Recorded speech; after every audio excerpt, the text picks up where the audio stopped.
What happens when a black man walks into a five-star hotel, holding the highest loyalty status, a prepaid penthouse reservation, and a quiet presence, and is still told he doesn't belong? This isn't a story about outrage. This is a story about what happens after the insult. A story where silence becomes strategy, where receipts speak louder than rage, where the man they tried to remove didn't raise his voice, but raised the entire industry to its knees. In the next few minutes, you'll witness a moment of quiet discrimination turn into a corporate reckoning that reshapes policies, dismantles decades of silent bias, and triggers a revolution not just in hospitality, but in how systems remember the people they try to forget. So stay until the end. Because this isn't just a story about race or power or even justice. This is a story about what happens when the seat they told you to leave turns out to belong to you all along. The lobby of the Summit Regency Hotel in downtown Seattle gleamed with polished marble floors, cascading chandeliers, and the soft hum of wealth that whispered in every corner, until the quiet was interrupted by footsteps that didn't fit the ambiance. Derrick Langston stepped through the grand revolving doors wearing a scuffed leather jacket, dark jeans, and a black hoodie drawn halfway up as light drizzle fell behind him. He carried a minimalist duffel slung over one shoulder and a worn laptop bag in the other hand. Nothing about his appearance screamed power or platinum guest. And that's precisely why Olivia Barnes, the assistant front desk manager, zeroed in on him before he had even crossed the lobby's central axis. She stood behind the walnut reception podium with a clipped expression, tapping her iPad with impatient precision as Derrick approached the velvet rope partition leading to the executive lounge. "Excuse me, sir," she said, stepping in front of him, her smile tight, her voice dripping with controlled dismissal. "This area is for our presidential and platinum guests only." Derrick paused mid-step, blinked slowly, and replied with calm clarity, "That's exactly who I am." He didn't raise his voice, didn't posture. He simply reached into his coat and pulled out a reservation confirmation printed on official Summit letterhead, neatly folded and spotless despite the storm outside. Olivia didn't even glance at the name. "I'm going to need to see some ID," she said, already flagging security with a subtle gesture. Across the room, guests sipping champagne turned to watch, their curiosity piqued by the unfolding tension. Derrick produced his driver's license, digital room booking, and his Summit Black Diamond status card, one of only 112 issued worldwide. Olivia took them with fingers that barely touched the edges, as though the objects might contaminate her. She stared at the ID photo, then up at his face, then back down, her brows furrowed with disbelief. "This must be a mistake," she murmured, glancing toward the head of security, who had now arrived, arms crossed. "You're saying you have a confirmed reservation for the penthouse suite?" Derrick nodded, unfazed. "For 3 nights, paid in full. Booked 3 weeks ago." Olivia clicked through her tablet but couldn't find his name. "It's not showing," she said smugly, handing his documents back. "And the executive lounge is strictly for authorized clientele. I'm going to have to ask you to wait in the main lobby." A young woman in a white coat sitting nearby had begun to record on her phone. Her name was Dr. Nia Johnson, a keynote speaker for the Medical Innovation Summit the hotel was hosting that weekend. She had seen enough of these encounters to recognize the pattern, the polite tone masking prejudice, the insistence that protocol trumped dignity. Derrick glanced around and noticed the shift in air. Conversations had hushed. Several phones were now raised subtly. He let out a soft sigh, the kind that came not from surprise, but from tired recognition. He reached into his bag, pulled out his phone, and tapped on a contact labeled Board Emergency. He spoke into the receiver with composed brevity. "Initiate the board escalation.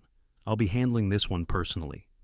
Olivia scoffed. "Sir, if you don't leave this area, I'll be forced to call hotel security." Derrick raised an eyebrow. "You already have." At that moment, the head of security, Robert Griggs, stepped forward, clearly uncomfortable. "Sir, let's just go over to the front desk and sort this out. I'm sure this is all a misunderstanding." Derrick handed over his documents again, this time directly to Griggs, who examined them more carefully. "Everything looks legit," he murmured under his breath. Olivia's cheeks flushed slightly. "We'll still need to verify it in the system. These things are easy to fake nowadays." A second gasp came from a guest standing behind Derrick. Nia had now turned her phone fully toward the pair. "Did you just suggest he forged a presidential suite reservation?" Olivia straightened up. "Ma'am, please stay out of this. We handle things professionally here." "Professionally," Naya repeated. "By assuming a black man in a hoodie doesn't belong in a five-star hotel?" Derrick turned to Olivia, his voice still calm but sharper now. "Do you treat all your guests like this? Or only the ones who don't match your mental picture of executive?" Olivia's mouth opened, then closed. Her silence said more than any denial could. Griggs, now visibly sweating, stepped back as the hotel manager, William Harper, entered the scene, having been alerted by the sudden burst of Twitter notifications and a rising social media thread already trending under #Summit Discrimination. William walked up with rehearsed hospitality, offering a smile that barely reached his eyes. "Is there a problem here?" "Just a guest who claims to have a high-level reservation," Olivia began, but William raised a hand. "Mr. Langston," Derrick replied, pulling a silver business card from his wallet. "Derrick Langston, founder and CEO of Langston Dynamics, and as of this quarter, majority investor in Summit Hotels Group." William's expression dropped as he read the card. Olivia took a step back, almost losing her balance. Around them, the crowd had stilled to breathless anticipation. The black man in the hoodie had just revealed himself not as an imposter, but as one of the people who literally owned the building. And in that moment, before any apology could be formed or backpedaling attempted, Derrick simply said, "Now, would you like to verify the reservation, or should I have someone from the board walk down from the 14th floor and do it for you?" The silence that followed Derrick's final sentence was deafening, the kind that doesn't echo because it's swallowed whole by shock and disbelief. Olivia's mouth opened as if to speak, but no sound came out. Her carefully curated authority cracked like porcelain dropped onto the hotel's marble floor. William Harper, the hotel's general manager, blinked twice, the name Derrick Langston looping in his mind like a warning siren he had missed hours ago. Around them, the crowd held its breath, phones still recording, waiting to see how this scene would unravel. Derrick didn't move, didn't gloat, didn't raise his voice. He merely stood with the posture of a man used to walking through boardroom fire and emerging untouched. "I think," he said evenly, "it would be prudent to verify my reservation immediately. I have a long day ahead and no time to waste proving my own existence." William nodded stiffly, snatched Olivia's tablet from her frozen hands, and typed furiously into the Summit Regency's internal system. His breath caught as the screen loaded. "Penthouse suite, 3 nights, VIP tag, Black Diamond, booked by Derrick Langston." "Mr. Langston," William said, suddenly shifting into damage control mode, "please accept our sincerest apologies. There appears to have been a misunderstanding at the front desk." "No," Derrick said, tone clipped. "There was no misunderstanding. There was an assumption." Olivia looked as though she wanted to disappear, her eyes darting toward the side hallway, searching for an exit from the scene that had turned on her faster than she could comprehend. "It's policy to—" she began, but Derrick's voice cut across hers like steel. "It's not policy. It's bias. You didn't ask questions. You made a decision the moment I walked in. You decided I didn't belong. And then you tried to erase every document I placed in front of you. And you did it all with a smile that said, 'You were just doing your job.' But what you were doing," he paused, his gaze sharpening, "was upholding a structure designed to exclude people who look like me, regardless of who we are or what we've accomplished." Someone in the crowd murmured, "He's not wrong." Another person said aloud, "I got the whole thing on video." The momentum shifted palpably in the room. Dr. Nia Johnson stepped forward, still recording, and addressed William directly. "I hope you realize what just happened here was discrimination, pure and simple, and you better believe the rest of the world is about to find out." William nodded, swallowing hard, sweat forming along his temple. "Mr. Langston, if you would allow us to escort you to your suite—" "Not yet," Derrick said, his voice quiet but forceful. "There's a call you're about to receive. I suggest you stay right here." As if summoned by prophecy, William's walkie buzzed violently. "Mr. Harper, this is head office. We need you to report to the executive conference room on the 14th floor immediately. CEO Eleanor Briggs is joining remotely. Priority 1. William's eyes widened. He looked back at Derrick. "You called her?" "No," Derrick said, finally allowing a slight smile. "The board called her. I just gave them context." Across the lobby, staff and guests alike had stopped pretending to look away. Some were live streaming, others were frantically Googling Derrick Langston, Langston Dynamics, and Summit Hotels Group ownership. The results were astonishing. Langston Dynamics wasn't just another tech company, it was a powerhouse conglomerate, investing in infrastructure, clean energy, AI systems, and high-end hospitality. Derrick wasn't just a guest, he was a man who owned a substantial portion of the hotel brand's future. Upstairs, an emergency video call was already in session. Eleanor Briggs's face was displayed across three 90-inch LED panels in the boardroom. Her tone was clipped, urgent. "William, I want a full report of what just happened. We've had 3 board members call me in the last 10 minutes, and I've seen the video clips myself. Is Mr. Langston still on property?" "Yes," William stammered. "Is still in the lobby." "Put him on the call," she said flatly. William hesitated, then turned his iPad toward Derrick. "Would you—" Derrick took the tablet without a word and faced the screen. Eleanor's sharp blue eyes met his calm, dark ones. "Derrick," she said with a tight nod, "I'm sorry. I've been informed, and I know this isn't the first time you've raised concerns about our guest experience protocols." "It's not," Derrick replied, "but it might be the last if we don't take this moment seriously. The way I was treated today isn't an isolated incident.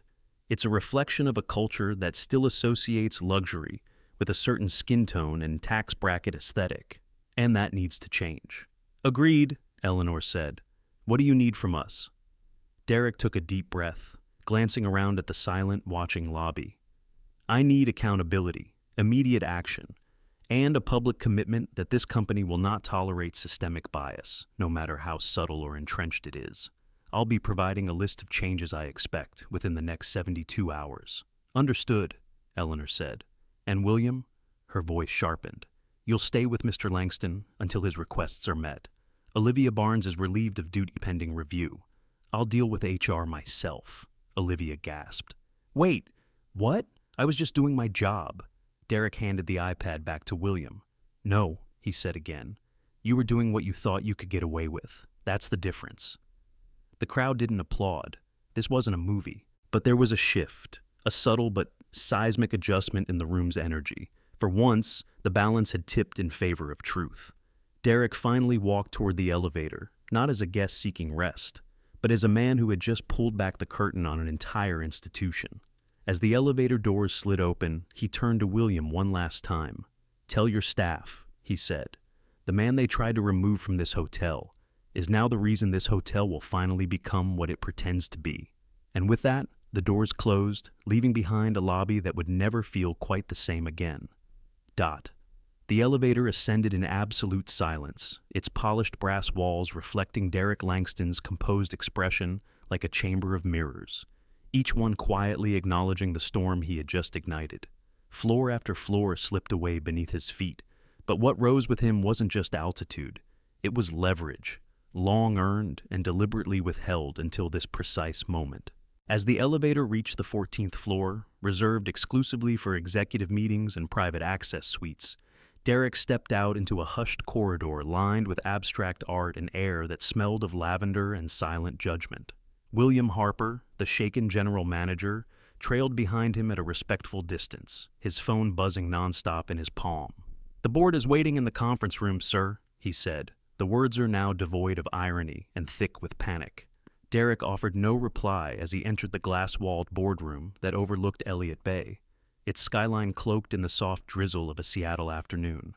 10 executives were already seated virtually on the massive wall screen, while Eleanor Briggs appeared in a separate panel, her jaw tight, hair pinned precisely, eyes sharp with corporate urgency. "Derrick," she greeted, nodding once, "thank you for joining us. As you've no doubt seen, this incident has gone public at an accelerated pace. We're currently trending under 3 hashtags, and the guest videos are being picked up by multiple national outlets." Derrick sat slowly, placing his briefcase beside him with care. "That was never my intention," he said. "But when respect is denied, exposure becomes inevitable." A man in the lower left panel, CFO Thomas Riley, cleared his throat. "We understand that what happened was unacceptable. We're initiating a full investigation into the conduct of front desk personnel and regional management." "An investigation?" Derrick interrupted, calmly but cutting through the executive air like a scalpel. "With all due respect, Thomas, this isn't a leak or a budget anomaly." This is cultural rot. What you need is not an investigation. What you need is surgery. Eleanor raised an eyebrow. Then outlined the procedure. Derrick leaned forward, placing a single sheet of paper on the table, which had already been sent digitally to every board member's inbox. Effective immediately, I want a zero-tolerance policy on discriminatory guest treatment. Olivia Barnes is to be terminated within 24 hours. William Harper's role is to be reviewed by an independent third party. Second, we implement mandatory bias and empathy training for every customer-facing employee within 30 days. Failure to complete it means suspension. A younger board member, Vanessa Lee, nodded. Reasonable and overdue.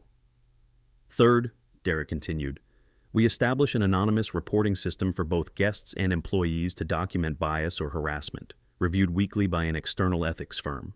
And fourth, he paused, letting his gaze sweep across the screen, we allocate a $500,000 fund to support diversity and inclusion innovation within the hospitality sector. Half will go to internal reform. The other half, to scholarships and public initiatives. Several members looked uneasy, not at the cost, but at the speed. This is significant, Eleanor murmured, but necessary. I'll push the motion forward today. We can approve it in session. There's one final measure, Derrick added, his voice lowering slightly. Executive bonuses. I propose we tie 20% of C-suite performance pay to measurable progress on diversity, inclusion, and complaint reduction metrics, evaluated quarterly, publicly reported. If we're serious, we hold ourselves accountable first. A pause followed, sharp and immediate. Even Eleanor blinked. Thomas Riley visibly flinched. That's a steep precedent. And discrimination is a steep cost, Derrick replied. We've paid for it in stock price, reputation, and now, credibility. The only way forward is public, quantifiable change. The room sat in breathless tension for a moment longer before Eleanor spoke. Motion seconded, she said. Let's bring it to vote. Within 30 seconds, green check marks blinked across the board's display. 10 in favor, none opposed. Motion passed, Eleanor said, then looked directly at Derrick. You've just changed the operational DNA of this company. Derrick nodded once. That was the point. Downstairs, the ripple effects had already begun. Olivia had been escorted from the property, her access badge deactivated mid-conversation. William Harper, now subdued and cooperative, was fielding press calls with scripted precision. And across the nation, hospitality professionals were reading headlines that didn't just shame the Summit Regency, they dissected it. Black CEO denied lounge access by own hotel, demands corporate overhaul. Twitter was ablaze. Instagram Reels reassembled the event in cinematic slow motion. On LinkedIn, industry insiders were already calling it a landmark in accountability. Back in the boardroom, Eleanor asked softly, "What now?" Derrick stood, straightened his coat, and picked up his briefcase.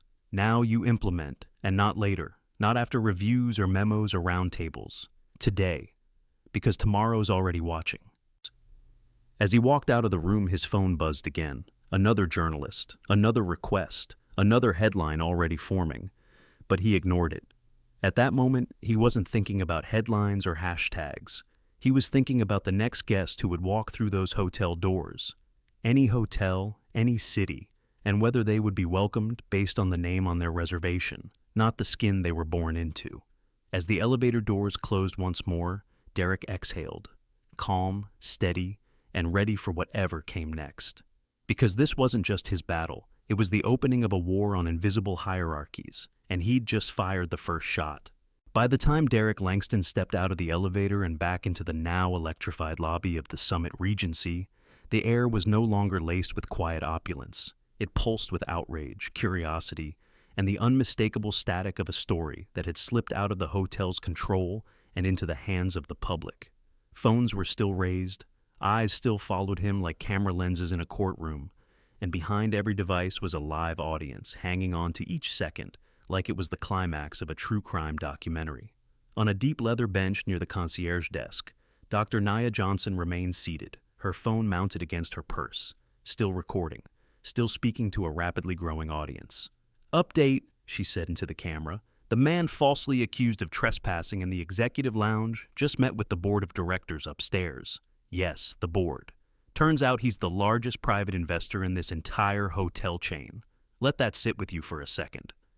In the comment stream, reactions rolled in faster than she could read them. Wait, what? He owns the hotel? Why is this not on the news yet? The hashtag #Langston incident had hit trending status within the last 20 minutes, and TikTok videos from the scene were being edited, clipped, and shared in real time.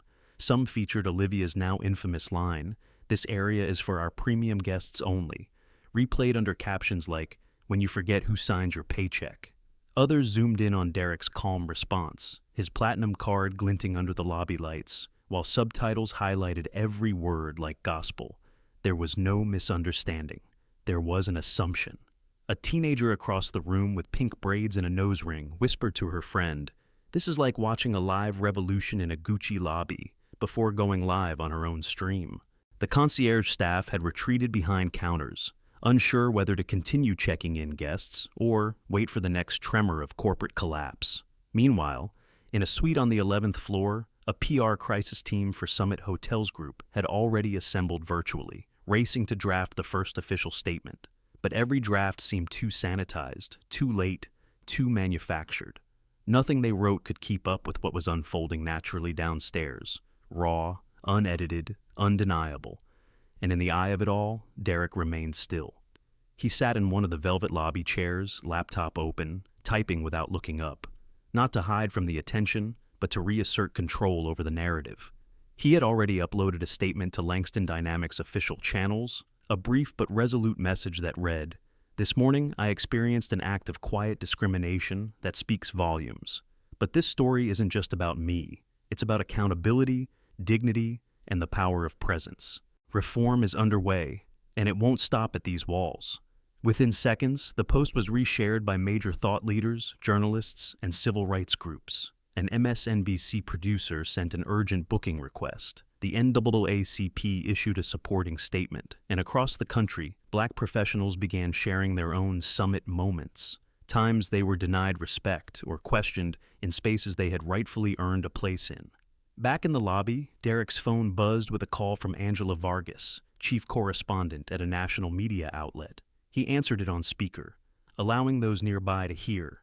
"Mr. Langston," she said, "do you realize you've just launched the most viral corporate accountability moment of the year?" Derrick exhaled slowly. "I didn't launch it," he said. "The system did. I'm just refusing to walk away from it silently." Angela paused, then added, "There are already calls for your hotel policy reforms to be adopted industry-wide. You may have ignited a movement, whether you meant to or not." Derrick glanced around the room, then at the live stream still recording from Dr. Johnson's purse. "Good," he said, "because change that only happens in one building dies in its lobby. We're taking this further." Dr. Johnson, hearing him, grinned. "He's not playing games," she whispered into her stream. "He's laying blueprints." At that moment, a manager named Peter, newly promoted and visibly nervous, approached with a tablet. "Mr. Langston, would you like to proceed to your suite now?" Derrick looked up at him, and for the first time that day, gave a small nod. "Yes, but make sure the press and the guests here know this isn't over. The cameras can keep rolling. Truth doesn't need closed doors." As Derrick stood and walked toward the elevators, the crowd didn't erupt in applause or cheer like in a movie. They stood silently, respectfully, understanding they weren't watching a spectacle. They were witnessing an inflection point. Because for every guest who had been dismissed, misjudged, ignored, or embarrassed in a place where they should have been honored, this was more than just a man walking back to his rightful room. This was all of them walking back into visibility, and with every phone still held up, every voice still streaming, and every viewer still tuned in, it was clear that no security team, no PR statement, no elevator key card could silence the truth anymore. The door to the penthouse suite closed with a soft, magnetic hiss, but Derrick Langston didn't hear silence. He heard responsibility pounding like war drums beneath the imported marble floors. The room was everything the Summit Regency promised, a panoramic skyline view of Seattle shimmering through floor-to-ceiling windows, designer furnishings arranged with minimalist perfection, and a curated tray of amenities placed with robotic precision by housekeeping staff, who probably hadn't been told that their guest of honor had been nearly escorted out of the hotel like a trespasser just an hour earlier. Derrick didn't sit. He walked directly to the desk facing the harbor, pulled out his laptop, and opened a live video stream to his executive team. Within moments, 6 windows blinked into place. Heads of legal, communications, operations, DEI initiatives, and 2 board advisors. "We've initiated Protocol Glass Door," his chief of operations, Elaine Moss, began. "The social coverage is outpacing every forecast. Engagement numbers are up 3,000% in under an hour." "How's Summit reacting internally?" Derrick asked, already scanning real-time dashboards on a second screen. Elaine adjusted her glasses. "CEO Briggs is cooperating. Legal's frozen all internal communications for audit review. HR is drafting terminations. They've accepted your 72-hour demand on all 5 points." Derrick nodded. "We need more than that.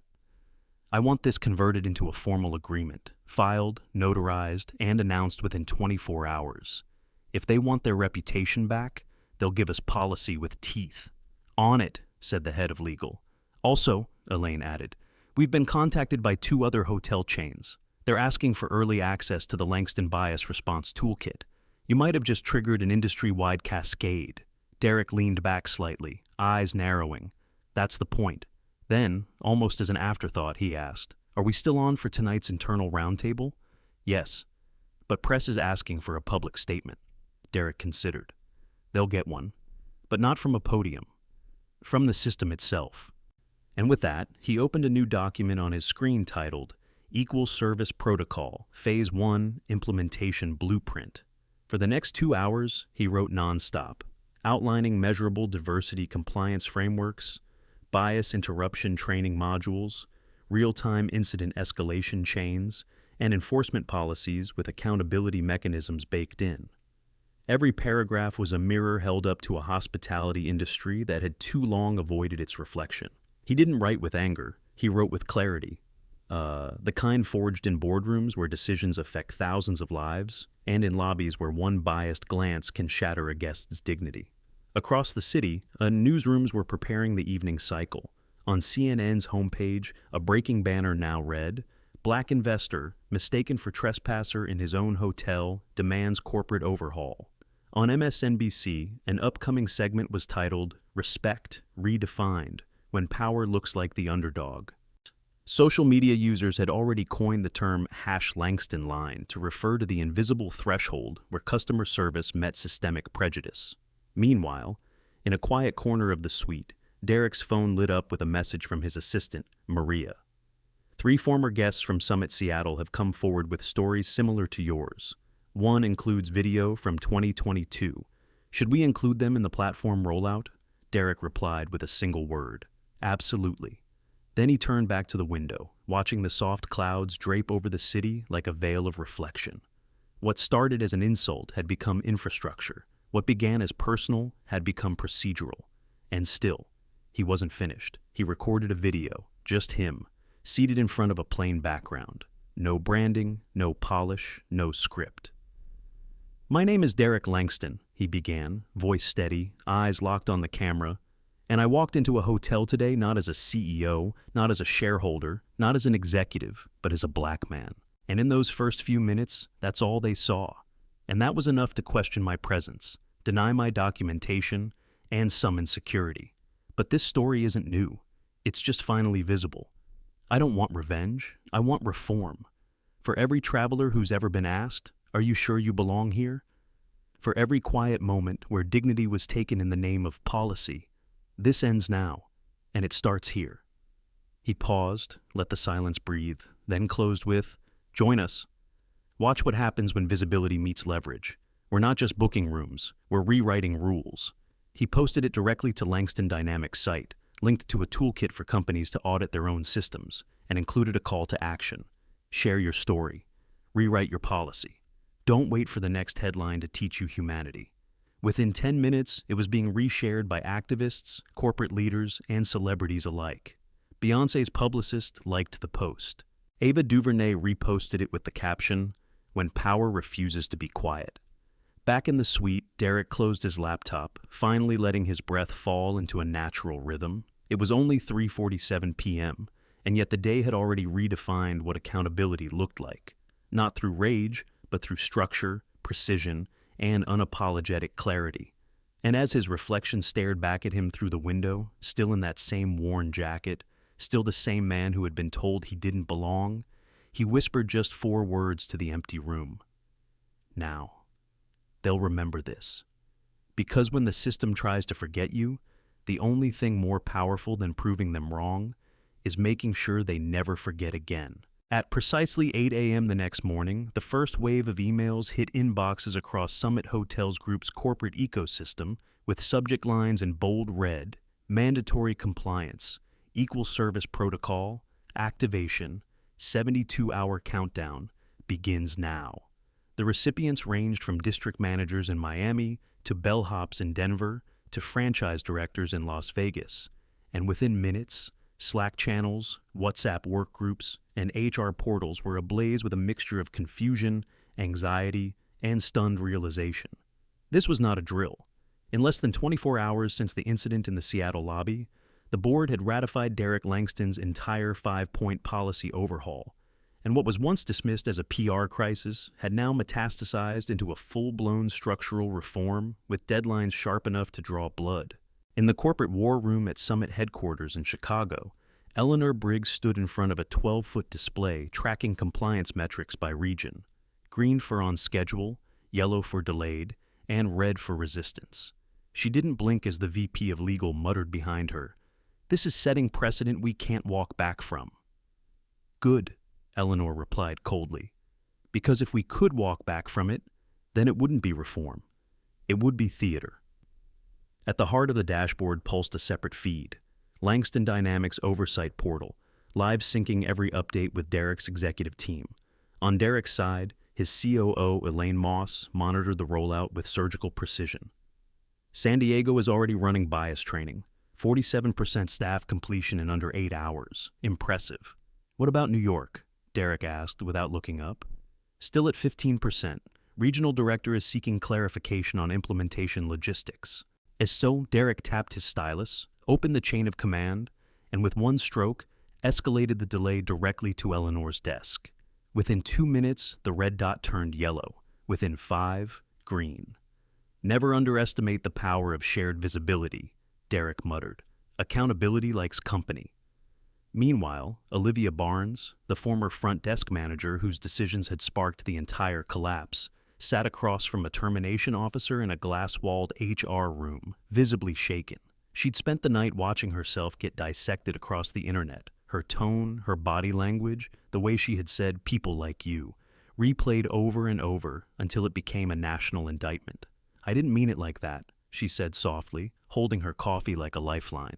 "Intent doesn't erase impact," the officer replied. "And the damage done here, both to Mr. Langston and to our brand, will be measured in lawsuits, policy, and federal scrutiny. Your file has been closed." At the same moment, William Harper stood in front of a panel of internal auditors, trying to defend his inaction. There were no clear guidelines for how to verify executive-level guest credentials when they didn't match expectations, he argued. "And you didn't think that was a problem?" one auditor asked. "You had a high-profile investor standing in your lobby, being humiliated, and your instinct was to protect the protocol instead of the person." "My instinct," William snapped before catching himself, "was to avoid escalation." "And you failed," the auditor said simply. "Now we escalate without you." Back in Seattle, a new management team took over operations at the Summit Regency. Staff were gathered in the ballroom for a live training simulcast, projected from Langston HQ, featuring real-life scenarios drawn from past complaints. "Bias doesn't always wear a badge or shout across a room," the trainer explained. "Sometimes it sounds like 'you must be lost,' or 'we can't find your reservation.' It sounds polite, but it strips dignity, and dignity is non-negotiable." Derrick watched the broadcast from his suite, his expression unreadable. Dr. Nia Johnson, now standing beside him, glanced at the screen and then at him. "Did you ever think this would happen this fast?" "No," Derrick said, "but I knew it would happen. The moment we stop asking for change and start building systems for it, everything accelerates." She sipped her coffee, smirking. "You know you're now a case study in every corporate ethics class for the next decade, right?" Derrick let a small smile curve. "Let them study it. Just make sure they implement it." Outside, national news anchors reported live from hotel lobbies across the country, interviewing guests, employees, and civil rights advocates. A new phrase had entered the public lexicon: "pulling a Langston," Standing your ground when dismissed, leveraging receipts over rage, and refusing to make power visible just to be treated with respect. As the 48-hour mark approached, 93% of Summit's domestic locations had completed protocol activation. Complaints were already dropping. Internal surveys showed a 34% uptick in employee satisfaction. And still, Derrick pushed forward. "Publish the transparency report," he instructed his team. "All metrics, no spin." Within hours, a public-facing dashboard went live. The numbers didn't just show progress, they invited scrutiny. That was the point. On the third morning, with just under 4 hours left on the 72-hour clock, Derrick stood on the hotel rooftop garden in a navy coat, looking out at a skyline that had watched history unfold without fully knowing it. His assistant Maria joined him with a tablet. All 5 demands met, voluntary adoption from 2 competing chains. "You've got 3 incoming invites to speak before Congress and 8 requests from DEI coalitions. Approve the congressional ones, deny the rest for now. Let's focus on impact before attention." "And Eleanor?" Maria asked. "She's waiting on your final condition." Derrick looked back at the city. "Tell her it's time." Moments later, Eleanor received his final directive. Summit Hotels would establish the Langston Fellowship for Executive Equity, a mentorship and sponsorship program for underrepresented hotel leadership candidates, funded by $10 million in redirected executive bonuses. She approved it instantly. And just like that, in exactly 72 hours, an insult had become a framework, a misjudgment had become a movement, and Derrick Langston, without yelling, suing, or storming out, had rewritten the rules of hospitality in America. The legacy room at the Summit Regency had once been reserved for exclusive investor dinners and high-profile executive roundtables. Mahogany walls lined with oil paintings of founders, crystal decanters never empty, leather chairs that had held more billionaires than local employees. But today, the plaque outside the door read something different. Langston Protocol Signing, Private Session. Inside, the atmosphere had shifted from indulgence to reckoning. Gone were the silent toasts and whispered mergers. In their place sat 22 industry leaders, flanked by legal counsel, media representatives, and compliance officers who knew the weight of what was about to happen. At the head of the table stood Derrick Langston, no longer the man mistaken for an intruder in his own domain, but the architect of a new structure, staring directly into the glass eyes of a system long overdue for renovation. He didn't raise his voice. He didn't lean on charisma. He simply opened his portfolio, removed a document embossed with 3 silver seals, and placed it at the center of the table. "This is the Industry Equity Accord," he said, "and today, those of you who claim to lead hospitality will decide whether those words mean anything." The CEOs of 5 hotel chains sat opposite him: Summit, Regal Stay, Mariner's Choice, Aurora, and East Point Suites, all of whom had quietly sent teams to study his reforms in Seattle over the last 72 hours. Each had watched as public trust in Derrick rose, while their brand's silence cost them loyalty, headlines, and in some cases, shareholders. But signing this document meant something bigger. It meant surrendering control to a new standard, one not invented by regulators or PR teams, but by a man who had lived the humiliation they'd once tried to write off as isolated incident. The silence cracked first with James Heller of Mariner's Choice. "We've reviewed your protocol. It's thorough, painfully so. Some of our senior managers are skeptical," Derrick replied instantly. "Your managers are skeptical because they've never been held accountable for their instincts. That ends now. If your frontline staff need to show ID for missing towels but can't tell the difference between a guest and a trespasser, that's not service. It's sanctioned suspicion." From the far end, Regina Mallory of Aurora Hotels leaned forward. "Let's not pretend this is simple. If we sign this, we're admitting to systemic failures. That has legal implications." "No," Derrick corrected, eyes unwavering. "You're admitting to systemic patterns. The failures were never new. They were just undocumented. Until now." He placed a second document beside the first. "The Langston Fellowship will go live next quarter. $10 million invested in developing marginalized leadership talent across your chains. 50 fellows a year. You will sponsor 5 each, rotate them across departments, and report progress quarterly. If you're serious about equity, you start at the top." The room shifted. Executives glanced at each other. No one wanted to be the first to say no, but no one wanted to be last either. Then Eleanor Briggs, the same CEO who had once feared this moment, stood up. "Summit will sign." Her voice was clear, deliberate, and final. "We've lived the cost of silence, and we refuse to repeat it." She stepped forward and placed her pen on the dotted line, signing slowly as if every letter mattered. One by one, the others followed. Heller, after a sigh that told a lifetime of resistance. Mallory, with a tight nod. Finally, even the youngest exec, Samir Patel from East Point Suites, signed and added, "We've been selling luxury without ever defining what respect means. Maybe this is the start." Derrick collected the signed accord, locked it in a transparent case, and handed it to a media representative waiting at the back of the room. "Public statement goes live at 5 p.m., he instructed. "No edits, no delay." As the executives began to disperse, several paused by Derrick to offer hands, comments, apologies, some sincere, some self-protective. But Derrick remained grounded. This wasn't about performance. It was about permanence.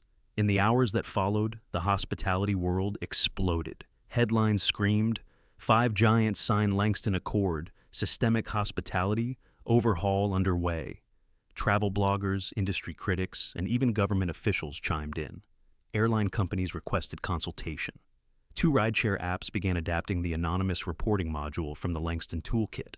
And in the offices of Harvard Business School, faculty had already uploaded Derrick's reform strategy into a new course titled Power, Identity, and the Corporate Mirror.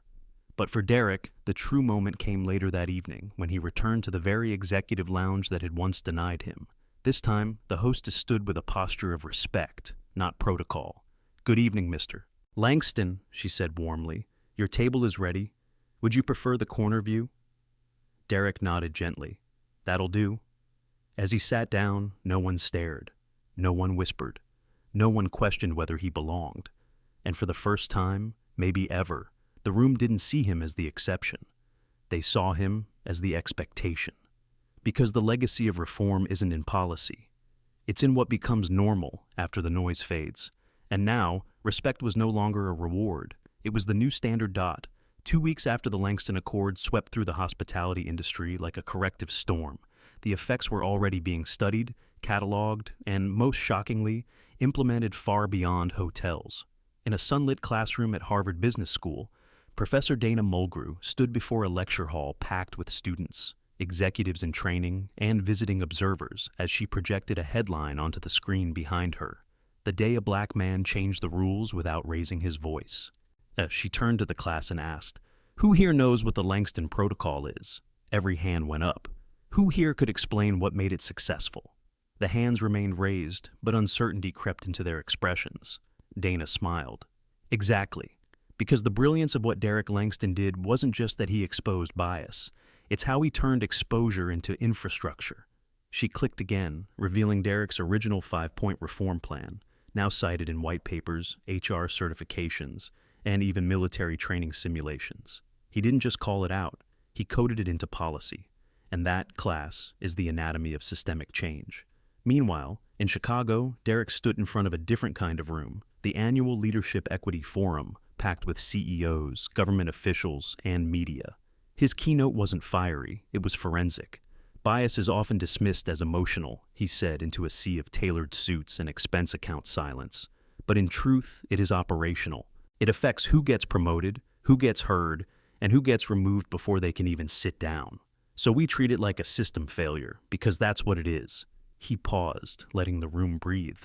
"And if systems can fail quietly, then they can be reprogrammed loudly." As he walked them through real-time data dashboards, spikes in guest satisfaction, drops in anonymous bias complaints, upticks in internal promotions for women and people of color, he didn't preach. He audited. And by the time he ended with, "Visibility without enforcement is decoration," the standing ovation was not just for his words, but for what they implied, that silence was no longer safe. Elsewhere, Dr. Nia Johnson, whose live stream had helped catalyze public attention, was now head of an advisory group called Presence to Policy, guiding companies on converting discrimination incidents into measurable institutional responses. Her first act had been to compile testimonies from hundreds of employees and guests, stories that had once disappeared into HR folders or manager excuses. Now, They were bound into a book titled The Moments You Dismissed, being read in corporate lobbies across America. Derrick received his copy in the mail with a note from Nia. You spoke, we listened. Now they can't unsee it. The note stayed on his desk, beside a letter from an unexpected source. Olivia Barnes. Her handwriting was neat, almost clinical. Mr. Langston, I've spent the last 2 weeks in training, therapy, and self-examination.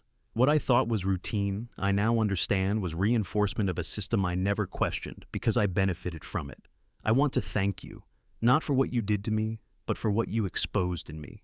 I'll spend the rest of my career trying to dismantle what I once enforced. Humbly, Olivia.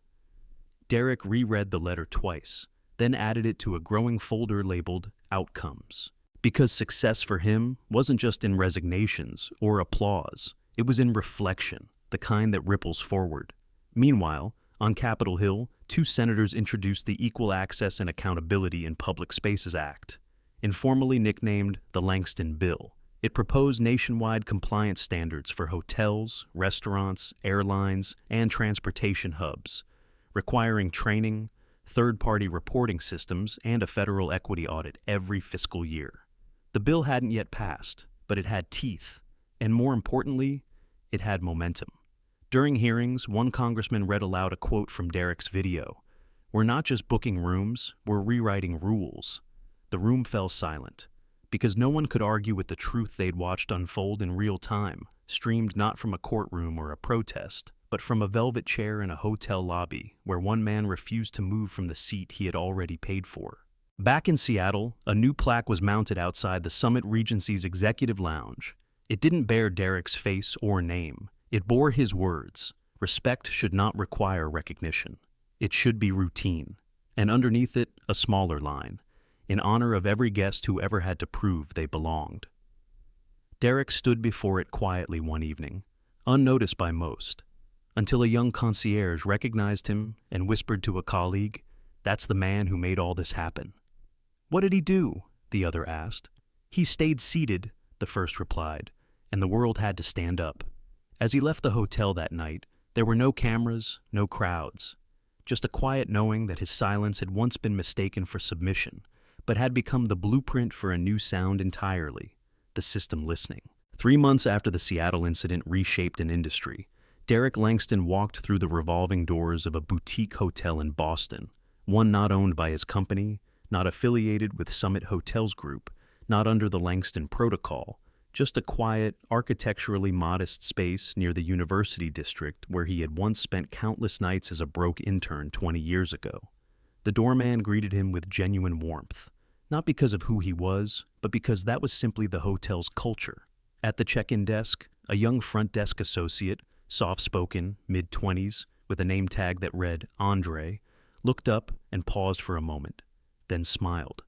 "Mr. Langston," he said carefully, "thank you for joining us. Your room is ready, and there's no need to present ID. We already verified it during mobile check-in." Derrick blinked once, not out of surprise, but out of recognition. That phrase, so mundane, represented a ripple of progress he had hoped might happen. "We already verified it." Not, "Are you sure this is your reservation?" Not, "Let me double check." Just simple, prepared respect. He nodded. "Thank you, Andre." "By the way," Andre added, "I just finished my certification in the Equal Service Protocol, took the online module from Langston Academy. I didn't know I'd actually meet you in person." He leaned in slightly. "It changed the way I see everything. I didn't even know I had bias before. But the training, it helps you see how you move through the world with unearned ease, and how that ease isn't free. It's often paid for by someone else's discomfort." Derrick offered a small smile, the kind that said, "You get it," and accepted the key card. As he stepped into the elevator, alone this time, he didn't pull out his phone, didn't check emails, didn't prepare a statement. He just stood still and breathed, because this was what the fight had been about. Not headlines, not committees, not even legislation. It was about a frontline employee seeing his work not as transactional, but transformational. Upstairs, in a modest but well-appointed room, Derrick dropped his bag and stood by the window, looking out at the Charles River. Boats passed like gentle brushstrokes against the water. Students darted along the riverbanks with backpacks and headphones, and he remembered a time when he would have walked those same paths, hungry, invisible, wondering if the world would ever know his name. Now they did. But more importantly, they knew his policies, and they were applying them without needing his presence. That evening, he joined a quiet dinner hosted by the university's Kennedy School of Government, an informal discussion on regulatory reform and public-private equity partnerships. He wasn't the keynote. He wasn't even the moderator. He was just there, contributing, listening, observing how much of the language being used now mirrored what he had once written in a hotel suite with trembling restraint and iron purpose. One student asked, "How do we prevent these reforms from fading with the next budget cycle or the next scandal?" Derrick didn't reach for the mic. He waited. Another panelist answered instead, a woman from a civil liberties nonprofit. "You normalize the expectation. That's the key. The moment respect becomes routine, it stops needing defenders. And the Langston Protocol, love it or hate it, made dignity into a daily practice." Back at his hotel later that night, Derrick reviewed reports from the foundation. Over 300 companies had adopted some version of the protocol. Over 1,400 bias incidents had been formally reported, investigated, and resolved under the new system. 4 companies had lost investment capital after failing to comply. 7 had restructured leadership. 1, ironically, had promoted a former complainant to CEO. A notification popped up on his phone. Angela Thompson just published an op-ed in The Atlantic. He opened it and read the title, "I was told to be quiet. Instead, I followed the Langston model." Her article detailed her own experience, once dismissed as unverified, now accepted as the basis of a federal investigation.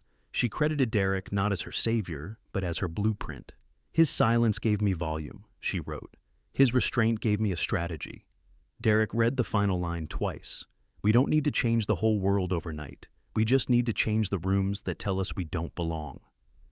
That night, Derrick fell asleep not to the hum of panic or planning, but to the unfamiliar peace of knowing that the world had not only heard, but remembered. The next morning, as he checked out, Andre handed him a small card. On the back, handwritten in blue ink, were the words, "Because of what you did, I now treat every guest like they might be the one who changes everything." Derrick folded the card carefully and slipped it into his wallet, next to the Platinum ID, next to the business cards, next to the letter from Olivia Barnes, next to the memories of every moment he was once asked to prove his worth. He walked out of the hotel, not with fire, but with quiet certainty. Because when you stay long enough to change the culture of the room, you don't leave as a guest. You leave as the reason that room feels different forever. 3 months had passed since Derrick Langston had turned a quiet act of discrimination into a movement. And yet, even as his name became a case study and his protocol a benchmark, he knew, deeply, soberly, that the world had not truly changed. It had only started to listen. Change, the real kind, the systemic kind, required more than cameras, policies, and applause. It required endurance. It required the willingness to keep showing up, especially in the rooms where no one expected you to speak, especially in the rooms where your chair had been removed before you arrived. And on this overcast Thursday in Washington, D.C., Derrick stood outside the ornate wood-paneled entrance of the National Council for Business Ethics, an organization that, until this year, had never once featured a black speaker in its 34-year history. He had been invited, not to be honored, not to be celebrated, but to consult, to review, to audit. They had offered him a ceremonial seat on a diversity advisory board. He had declined. "I'll attend," he had replied, "but not to sit quietly while you perform progress." And so, when he entered the cavernous chamber and saw a long oval table with placards labeled with the names of CEOs, policymakers, and legacy investors, none of which bore his name, he wasn't surprised. The only chair left open was in the corner. He didn't walk toward it. He walked to the table. The room quieted. A few people shifted in discomfort. One white-haired executive glanced at the moderator as if to ask, "Who is he again?" Derrick looked down at the placards, then gently moved one aside and sat in that chair. No words, no drama, just presence. The moderator cleared his throat. "Mr. Langston, thank you for joining us. We didn't anticipate—" "I know," Derrick said calmly, "but I came anyway." And that was it. He didn't have to shout. His being there, at the table, not the sidelines, was the message. For the next hour, the meeting carried on as scheduled. Discussions of ESG trends, brand responsibility, PR missteps repackaged as learning opportunities. Derrick said nothing. He just listened, observed how language wrapped itself around avoidance, and then, at the end, when the moderator asked if any guest would like to offer final reflections, Derrick spoke. "I want to thank you," he began, scanning the table, "for allowing me to sit where I didn't have to earn permission, only persistence." Someone chuckled nervously. Derrick continued. "You've spoken today about metrics and perception, about public faith and investor confidence, about how inclusion is a market expectation. But you've said nothing about the cost." He leaned forward slightly. "Do you know what it costs to be excluded so long you no longer assume your name will ever be printed on a placard?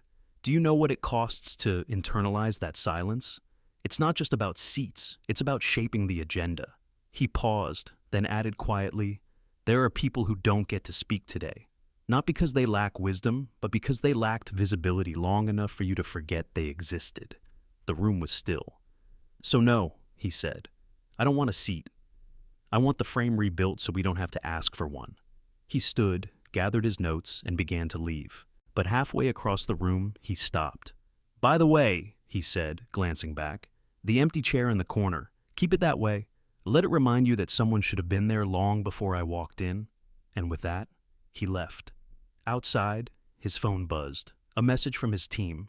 Summit Hotels Group has officially integrated Protocol 2.0 across all global locations. Initial reports show 51% decrease in reported bias incidents and a 39% rise in guest satisfaction from underrepresented groups. Derrick nodded. Encouraging, yes, but not finished. That same night, he hosted a private gathering at a small community center in Atlanta. No cameras, no live streams, just 50 young professionals from industries that had long ignored voices like theirs. He didn't give a speech. He handed out chairs, folding ones. Simple, portable, symbolic. "This isn't about the seat," he told them. "It's about what you do once you're sitting." One young woman raised her hand. "And if they never give us a seat," Derrick smiled, "then build your own table and let them ask you how to join." That line, said with no intention of going viral, would become the headline of 3 major think pieces the next week. It would be stitched onto the back of a blazer worn by a black female senator during a televised debate. It would appear in a mural in downtown Detroit, painted next to a figure who looked suspiciously like Derrick, but wore no name tag. But none of that was why he said it. He said it because he knew that change only lives as long as the people who carry it. And if the system didn't hold space for those people, then it would fall to the people to hold space for each other. And so he kept going, not as a symbol, not as a savior, but as a reminder that sometimes the most powerful voice in the room belongs to the one who refuses to accept that their chair was ever missing. The room was colder than it looked. It always was. Even with the heavy velvet drapes, the curated floral centerpiece, and the polished walnut table that stretched longer than a limousine, the Summit Hotels International boardroom at their Manhattan headquarters radiated that unique chill of corporate anticipation. A place where power dressed itself in discretion and discomfort wore a tailored suit.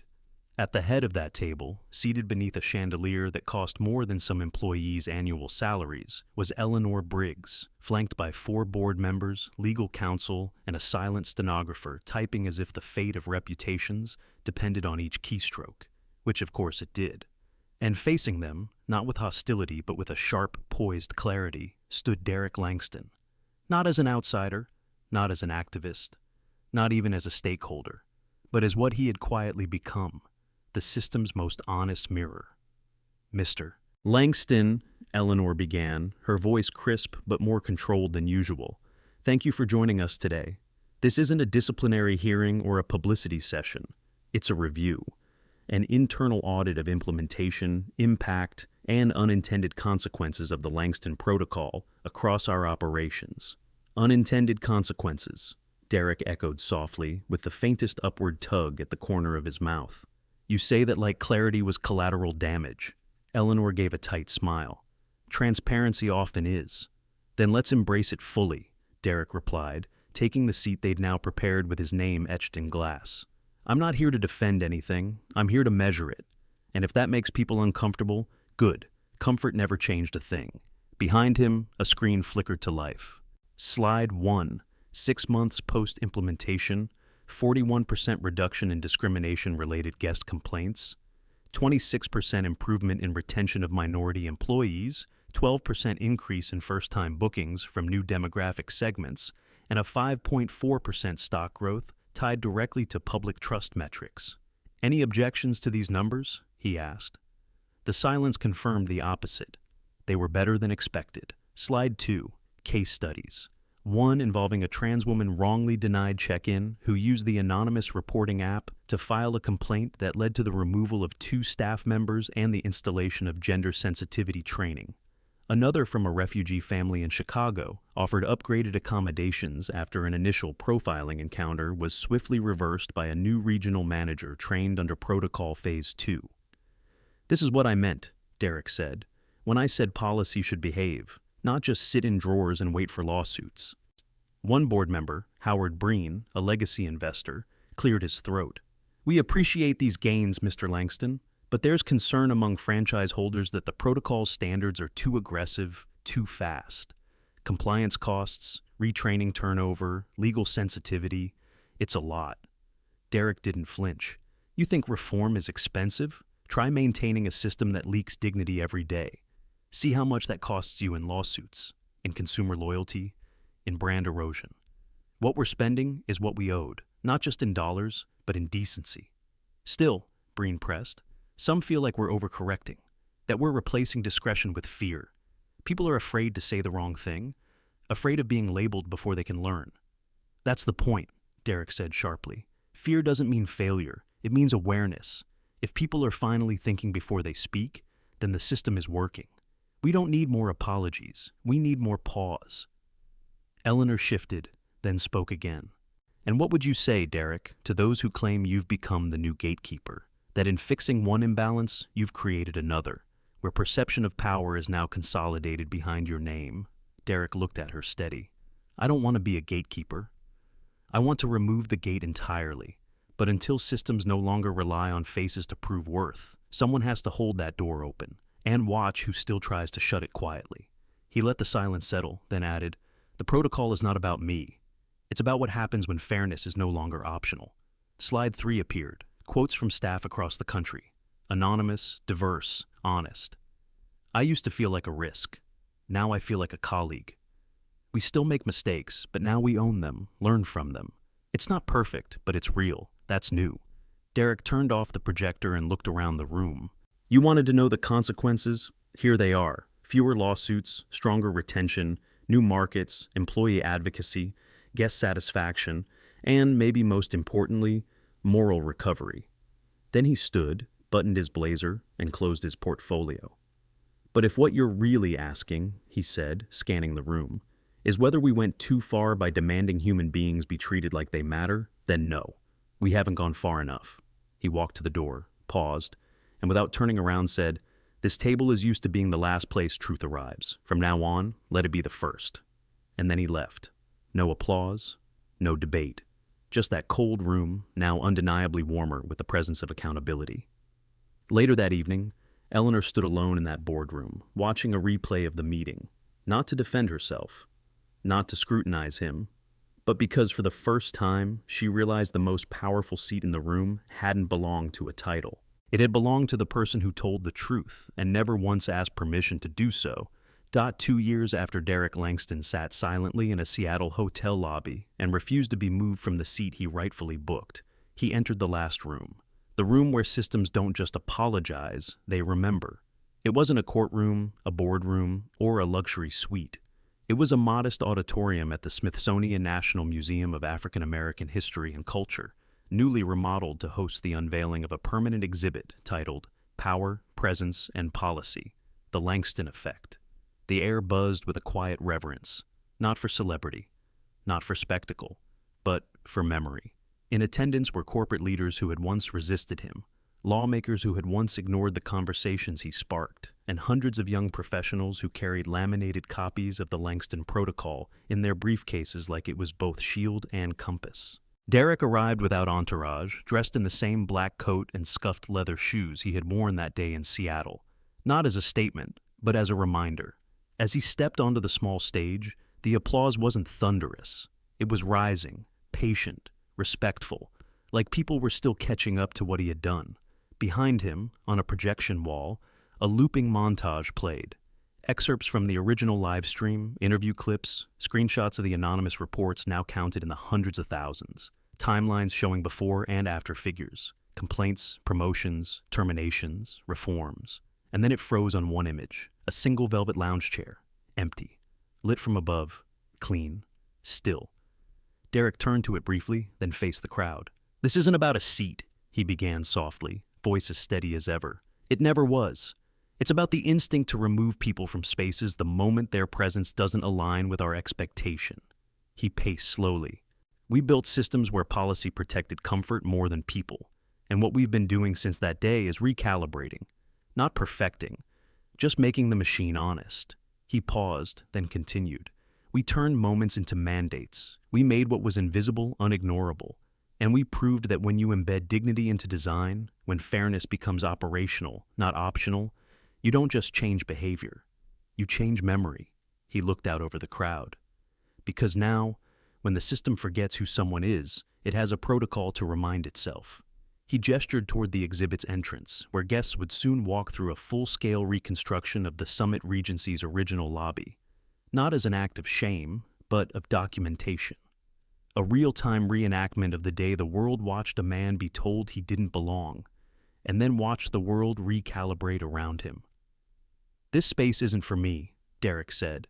"It's for the employee who hesitates before making an assumption, for the manager who reads a guest's name and doesn't imagine their face, for the young intern watching from the break room, wondering if they should speak up. This is the room where the system remembers so that the next one doesn't have to prove they deserve to be seen." He closed his folder, took one long breath, and ended simply, "May this be the last empty chair. May the next guest be welcomed not with caution, but with clarity." The crowd rose, not like a concert, but like a ceremony. Not because of charisma, but because of conviction. The museum staff opened the doors behind him, and visitors began to walk through the space, past video walls and archival footage, past the contract signatures, past letters, Olivia's, Angela's, even one from a teenage bellhop in Tulsa who had stopped his manager from questioning a guest because he remembered the training. And in the center of it all sat the chair, the very same chair Derrick once refused to leave, untouched, with a plaque that read, "Reserved for the next person told they don't belong, until they prove otherwise." Derrick didn't linger. He exited quietly, leaving others to feel the weight of that room. As he stepped into the cold evening air, his phone buzzed. A message from his assistant Maria. "Amtrak just signed. They're adopting the protocol that makes 211 companies, travel, retail, healthcare, education. We've crossed industries now." He smiled faintly, and just before he tucked the phone away, another message arrived, a photo. From a small-town library in Alabama. A classroom full of black and brown kids seated at a round table, a printed sign taped to the wall. "Every seat in this room is here because someone refused to stand up." Underneath it, "Langston Leadership Club, Week 1. Derrick closed his eyes for a moment, not out of exhaustion, but out of arrival. Because this was the last room. Not a room of power, but of permanence. A room not built by status or story, but by structure. A room that didn't need his presence to remember what he had done. A room that would keep remembering, even after he was gone. They tried to erase him with a glance, deny him with a whisper, and diminish him with a system designed to forget. But Derrick Langston didn't demand revenge. He built reform. He didn't seek pity. He made policy. And in doing so, he reminded the world of a truth too long buried. Power doesn't always come from the top. It comes from the one who refuses to be erased. This wasn't just about a hotel room. This was about every boardroom, courtroom, classroom, and hallway where someone is still being asked to prove they belong. And now, the question is no longer whether change is possible. It's whether we're brave enough to continue it. If this story moved you, share it. Let it reach someone still sitting outside the door. Subscribe to BlackLens Stories for more powerful, untold truths that challenge injustice and celebrate quiet courage. And remember, sometimes the most revolutionary thing you can do is take the seat they said you didn't deserve and stay.